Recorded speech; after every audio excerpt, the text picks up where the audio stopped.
Hi, I'm Steve Mertz. This is my Shift 570 story of my BMW car collection.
So we're here today with Steve Mertz in Northumberland, PA, looking at Steve's outstanding BMW collection of M cars. And Steve's going to take us through the cars. We're going to talk about his history with them, his history in racing, and also take a few of them out for a ride.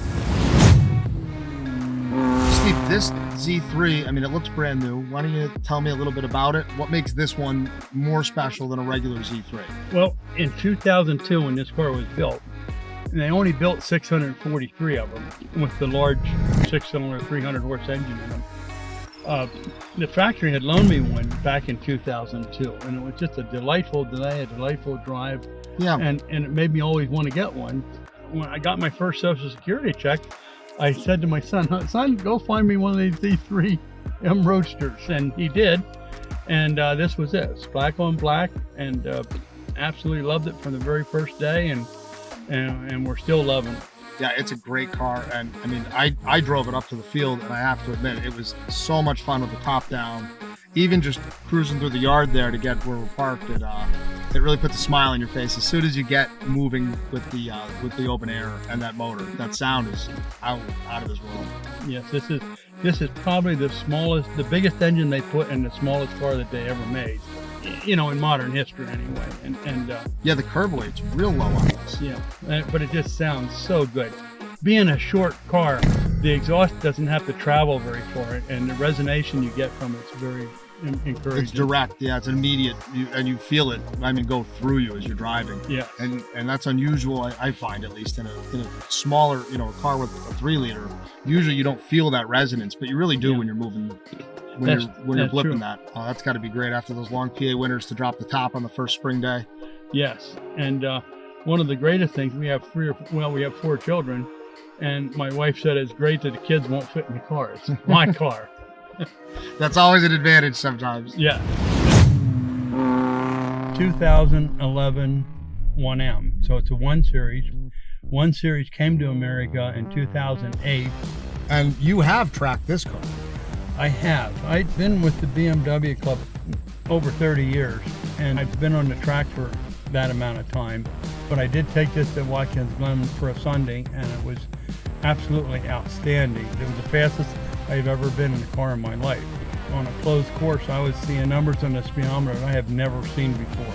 Can we ask what those numbers are? I was seeing 144 in 4th gear, and it was all the way out. And that's a lot at Watkins Glen. When I first started going to Watkins Glen in mid to late 60s, the Formula One cars were peaking out at 136 miles an hour. And I'm going nearly 10 miles an hour faster than that in my drive to work car. On street tires. On street tires. It was absolutely unbelievable. Now you have mixed emotions owning this car for a long time. I do, and the problem is that this car isn't an everyday drive to work car. It has a really tight suspension, much tighter than my race car. I would say the car's 70% race and 30% street. And BMW hadn't done that. before. They've never built a car that leaned that far to the race spectrum. But this one seems to. So it's mainly the suspension. This is a car you definitely can't eat or drink in, and you really have to be paying attention. It has 6-piston brake, has aluminum hat floating rotors all the way around. It has a very powerful twin turbo engine. Under acceleration, it turns your power steering, your air conditioning, your water pump. It turns everything off and just gives you all that power to the rear wheels. So it's putting all those pulleys on a clutch and just letting them spin free. It's controlled electronically. Okay. It just electronically turns everything off. You get an extra 10% horsepower, really, I think, with the rear wheels. Maybe 5%, but you do get a lot more horsepower. But it's an amazing car. It's one of the smaller cars that they made. It's very lightweight. I ordered this as, again, I didn't get any options. I got a choice of color, so. And it's very unassuming. It doesn't until you start it. I mean, it's such an unassuming looking car. You wouldn't know that this is as fast and really just kind of gnarly as it is until you fire it up and let it run. One of the other 1 Series I have, I did delete the exhaust, the muffler on it, because the twin turbo chew the sound up so much. You really don't need a muffler on a twin turbo car. What are we in now? Original 76 2002. 98 horsepower, 4-cylinder with a 4-speed. So this car and you have a lot of history. A lot of history. Let's take it from the beginning. What brought you to this car, and what has it been with you through the years? Unfortunately, in the mid-70s, America was making junk, and it pushed me to the German cars. And this was the nicest, most sensible German car. 4-passenger, regular gas, 4-cylinder, big windscreen. You could see everywhere. It's just like a pickup truck. You can see everything out of it. It's got a big greenhouse in it. Yep, and it was a lot of fun. I started driving it, and I just love to drive it. This car makes you happy, and it's a happy car, especially in corners. This car just lives for corners. I drove it for, 18 years. Unfortunately, I drove it too long. And you said that you've restored it, what, twice now? It was restored twice. Once cosmetically, and once, a deep everything out of it. Now, how many miles are on this? 148,000. 148,000. Yeah. That's quite an accomplishment for a car from '76. Yeah. Well, it is, especially at highway speeds. This car's turning 4,000, 4,500 RPMs. Yeah. So this is turning 3 times as many RPMs as any of our other cars. Typically, the newer cars are 17, 18, 1900 RPMs for cruising at highway speed, and this car's 4,500.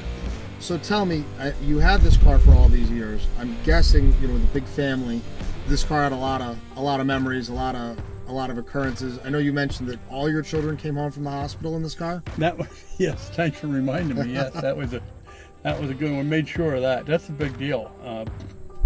You've created a pedigree of BMW cars. Yes, and they all took that seriously too, because they all bought BMWs. But it was a fun thing to do, and child safety seats weren't as important back then, so you could put one in any car that had a seat belt. And yes, we brought everybody home for this.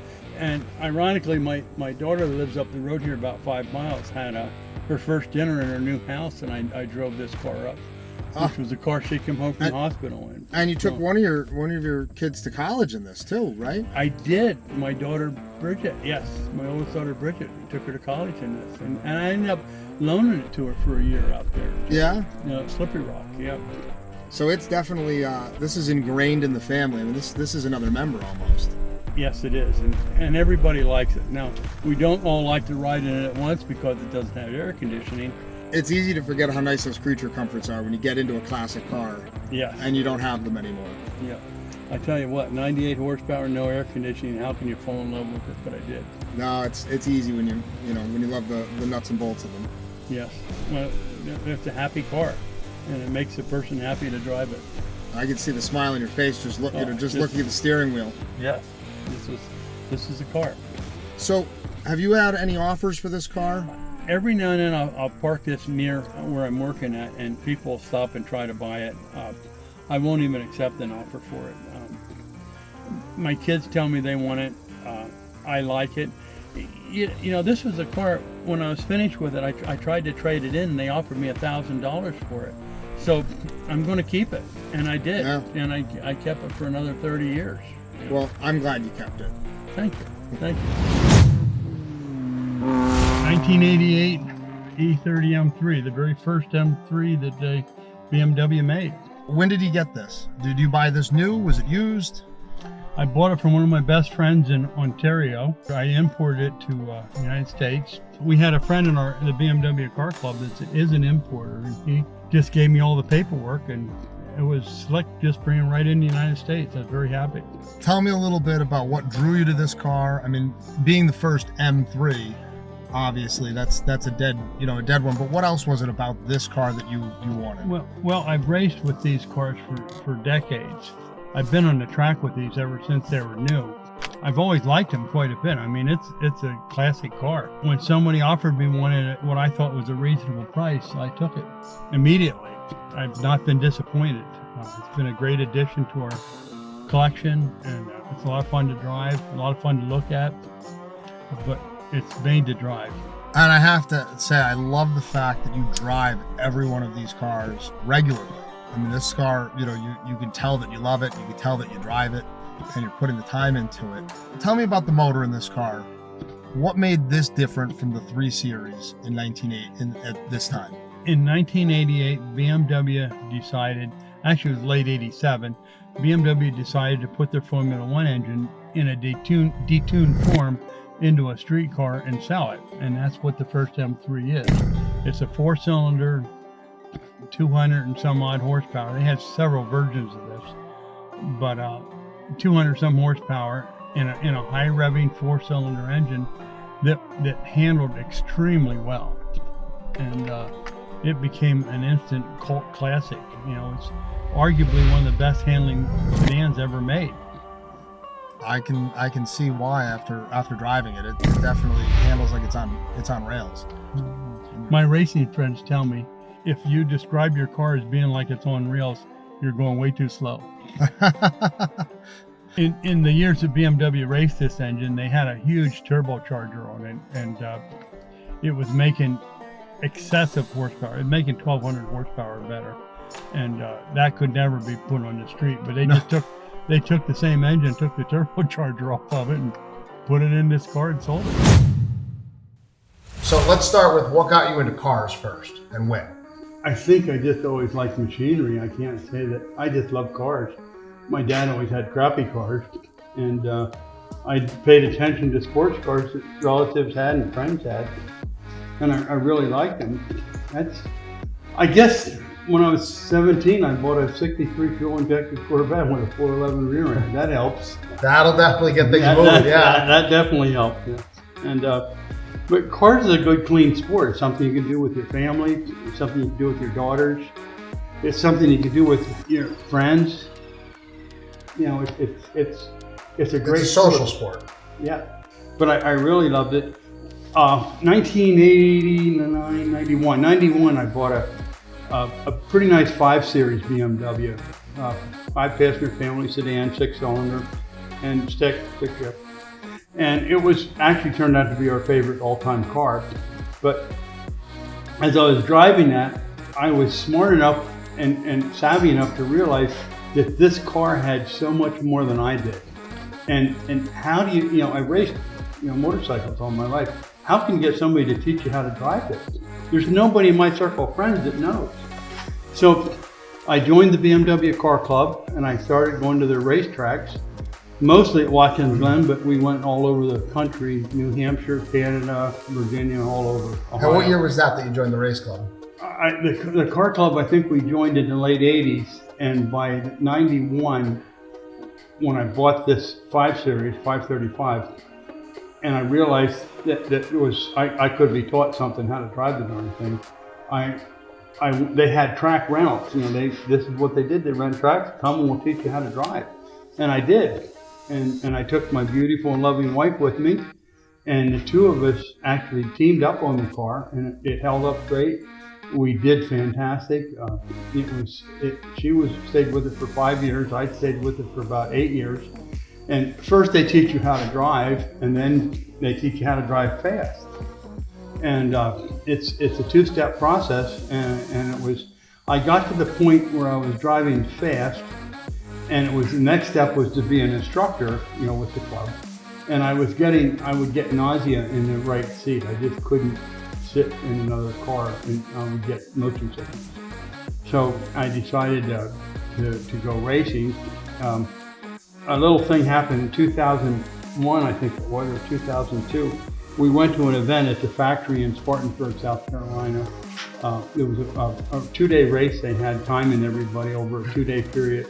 There was 400 cars that were entered, and I had a 5 Series there, but I had sticky tires with me. I knew how to make the car go fast. I had a rear end in it, a positive rear end in it that was a little more for acceleration, and I ended up beating everybody in the country, including the factory drivers from Germany. At that point, I decided, well, if I can beat everybody my first time being timed, I should go racing. So that's when I bought this E30 M3, and over the decades, I made it into a E30 M3 lightweight. You definitely stripped a lot out of that. I know the aluminum doors were quite light. Everything. I put the same rear end and the same engine. I threw the air conditioner away. No radio, threw the radio out.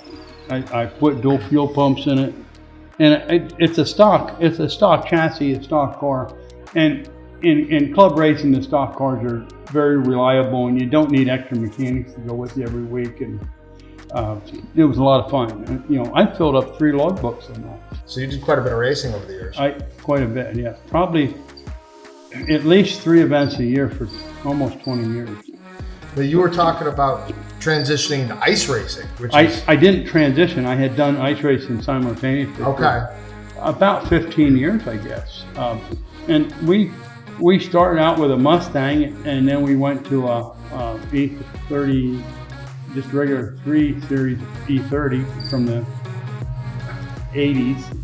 And then we went to, I used a Honda 1 year, and then I used the Subaru all-wheel drive 1 year, Subaru GT 5-speed, turbocharged, and that was an awful lot of fun. I like ice racing because it relies on technical abilities. Everybody's in the same boat trying to see. Lack of traction, visibility, yeah. And it was a tremendous amount of fun. So what's the main distinction as a driver between racing on tarmac and racing on ice? The main distinction, you need a lot more patience on ice. Okay. And ice is, it changes with almost every revolution of the tire. So you have to change. So I'm guessing from lap 1 to the last lap, it's not the same track. No, not at all. And everything's different constantly. And again, your eyes are really important. You can't focus on the cars that wreck in front of you. You have to look where you want to go. That's really important on ice racing. And sometimes you have to be prepared to drive quickly backwards, which I've done. So looking around at the collection that you have here, which is immensely impressive, what stands out? You seem to have, a lot of them are M cars, but there's really not a common thread between all of them. No, they're all cars that I really like, and they were attainable. They weren't really expensive. So what does it mean having all these cars, and how does it tie in, with you, with your wife, with your kids? We're still putting that together. 2 of these cars, the Roadster and the E30 M3, just came here the last 4 years. So we're just weaving them into the system. But my kids appreciate them, and they love them, and they love driving them. And sometimes it's fun getting 2 cars out of the same and going for a ride through the country or going to dinner or something. So what's the car that got away? What car did you own, did you buy that you wish you never got rid of? I had 2 5 Series, and one got old and the other one was in prime shape when I sold it. It was a E34 1995 540 6-speed, and that was one of the most fun cars I've ever had. That was a car I went through racing school in. It had lightweight wheels on it, had a rear end in it, and it had I had doctored the brakes up a little bit on it, and It was a flying car. Great fuel mileage, tremendous power. Color. So what are you always on the lookout for? What car do you think is missing in the collection? Well, I guess I'd like to have an M5 because that would be the ultimate 5 Series. Any generation in particular? I love I guess it's E39 or the one after that, which I'm not sure what the number was. But they're tremendous horsepower. They work really good. Yeah. Great engines. So you belong to a BMW car club that you're really passionate about, and it means a lot to you. Yeah. So why don't you tell us a little bit, give them a plug? Well, I think I joined in the mid 80s, and I started their driving school in early 90s, and they run the best program. It seems like my chapter, which is Gen FC chapter up in Rochester, New York, seemed like they wrote the book on instructor training, training people to train students. What's the club? Give us the club name. Club's a Gen FC chapter of the BMW car CCA, club. yeah. BMW, okay. They run a really good racing series, They run really good car clubs. They have excellent instruction. They're great people. There was a 20-year stretch in my life that I didn't make a friend that wasn't in the BMW car club. That's saying something. I went 20 years. And the people that I did befriend that weren't BMW car, I made them BMW car club members. It became infectious. It did. And it changed their life in a very positive way. What would you tell someone, just starting out, just getting into cars, that is really interested in racing? What would you say to them? What kind of advice could you give? I've said this already, and I've done it. I said, start with an E36 M3 or an E46 M3 and go to driving schools and learn how to drive it, and then transition into racing and have at it, have fun. There's a backstory to this. It isn't just me. I have 4 kids, and they're 30 through 50 years old. And they'll drive pretty much the fastest cars on the planet, and not the fastest, but pretty nice cars. They never get tickets. They never get accidents. They never had a DUI.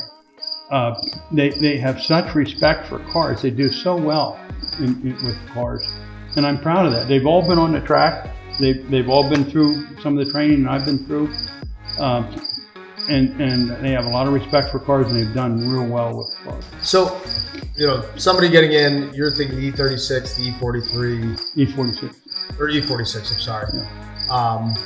Getting in, take driving lessons and just keep at it.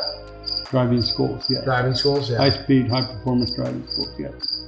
And that would be the way to do it, yes. You can't. I've met some people that are just trying to go out there and do laps themselves without an instructor in the car. And if they get a bad habit, that bad habit lasts forever. You need somebody in the car with you. And the car clubs, now there's a Mustang club, a Porsche club, a Audi club, of course the BMW, and Ferrari club, which is exclusive. But they all teach you how to do things with in-car instruction. And that's really important. That's the most valuable. So they give you a classroom, they give you in-car, and it's it's a third or a quarter of the cost of going to a Bondurant school. A Bondurant school or any of the schools will teach you the same thing. It'd be a little bit more condensed, but it's thousands of dollars. So the club's a lot cheaper and a lot faster. Club's a lot cheaper, and they do an extremely good job.